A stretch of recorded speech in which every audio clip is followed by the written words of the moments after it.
साहिल, स्वागत है आपका हमारे शो में और हम चाहेंगे कि आपसे जानें कि आप जैसा शख्स जो खुद इस्लाम का प्रचारक रह चुका है, जो खुद को जाकिर नाइक का फ़ैन बताता था एक वक्त में, ऐसी कौन सी वजह रही कि उसने इस्लाम छोड़ना पसंद किया और कब यह एहसास हुआ कि नहीं अब और नहीं होगा?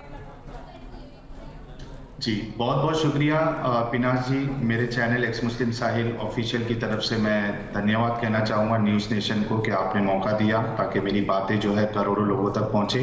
जैसे कि आपने बातें बताई है, मैं इस्लाम की तबलीग करता था, नमाज़ें 5 टाइम की नमाज़ पढ़ता था, रोज़ा रखता था, सब कुछ करता था, बहुत सीरियसली मैं फॉलो करता था।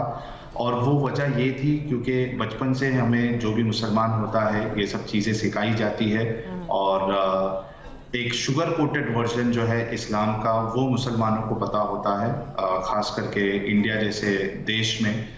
लेकिन जब मैं मैच्योर होता गया, मेरी एज बढ़ती गई और मैंने जब गौर फिक्र किया कि मेरे इस रिलीजन ने मुझे काफ़ी ज़्यादा कट्टर बना दिया है और इस रिलीजन को फॉलो करने की वजह से जो दूसरे मजहब के लोग होते हैं, हिंदू है, क्रिश्चियन है, मैं उनके साथ उस तरीके से घुल मिल के नहीं रह सकता था जैसे कि मैं मुसलमानों के साथ रहता था। मैं उनके जो फेस्टिवल्स है उसमें उनको ना पार्टिसिपेट कर सकता था, ना उनको विश कर सकता था। तो ये सब चीज़ें मुझे काफ़ी चुभती थी कि यार मेरे अंदर इंसानियत नज़र नहीं आ रही है।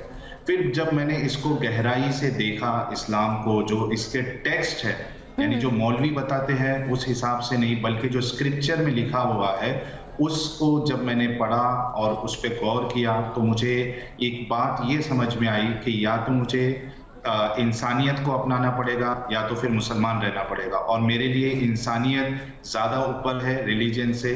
इस वजह से फिर मैंने इस रिलीजन से बाहर निकल गया। साहिल, आप बहुत बड़ी बात कह रहे हैं, आप बहुत बड़ी बात कह रहे हैं। आप कह रहे हैं कि इस्लाम जो है वो इंसानियत के खिलाफ है, यानी कि इस्लाम आपको इंसानियत नहीं सिखाता, इस्लाम में इंसानियत के लिए जगह नहीं है और आपको लग रहा था कि आप अच्छे इंसान नहीं बनेंगे अगर आप इस्लाम धर्म को फॉलो करते रहे।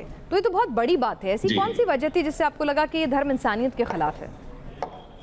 जी, जैसे कि मिसाल के तौर पे इस्लाम जो है, अगर आप आसमानी किताब कुरान को अगर देखें तो उसमें इस्लाम एक कॉन्सेप्ट देता है, जो पूरी दुनिया है, ये पूरी इंसानियत है, उसको 2 हिस्से में बांटता है, एक मुसलमान और एक गैर मुसलमान।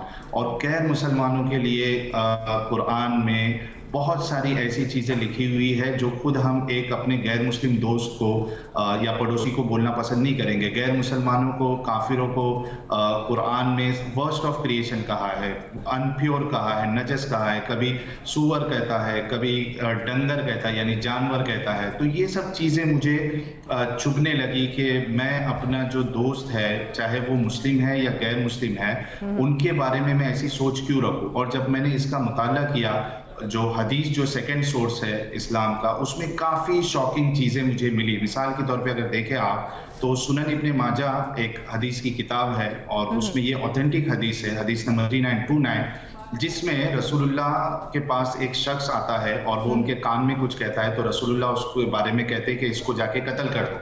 फिर उसके बाद फिर से रसूलुल्लाह उसको बुलाते हैं और पूछते हैं कि क्या तुम ला इलाहा इल्लल्लाह मानते हो, कलमा पढ़ते हो? वो हाँ कहता है। तो फिर अपने साथियों को वो कहते हैं कि इसको छोड़ दो। और उसके बाद एक बहुत बड़ी बात रसूलुल्लाह कहते हैं जो यानी वाकई में मुसलमानों को इस चीज़ के बारे में गौर करना पड़ेगा। रसूलुल्लाह कहते हैं कि I have been commanded to fight the people until they say La ilaha illallah.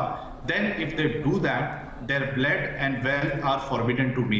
यानी रसूलुल्लाह कहते हैं कि मुझे लड़ाई के लिए भेजा गया, हुक्म किया गया लड़ाई के लिए, जब तक के लोग ला इलाहा इल्लल्लाह ना कह दें। और अगर ये लोग जब ला इलाहा इल्लल्लाह कहेंगे तो इनकी जान और इनका जो माल है, इनका खून जो है वो बचा रहेगा। अब खुद सोचिए, एक रहमत लिल आलमीन जिसके बारे में कहा जा रहा है, जिनके बारे में हम उनके लिए जान देने और लेने के लिए रेडी बैठे हैं। अगर वाकई में इस्लाम सच्चा है और एक सच्ची चीज को लड़ाई करके फैलाने की जरूरत नहीं पड़ती है, अगर एक सच्ची चीज होती है तो आप उसकी अच्छाई लोगों को बताते हैं, उससे मुतासिर होकर लोग इस्लाम कबूल करेंगे। लेकिन यहाँ पे रसूलुल्लाह कह रहे हैं कि I have been commanded to fight, तो ये चीज बड़ी चुभी मुझे।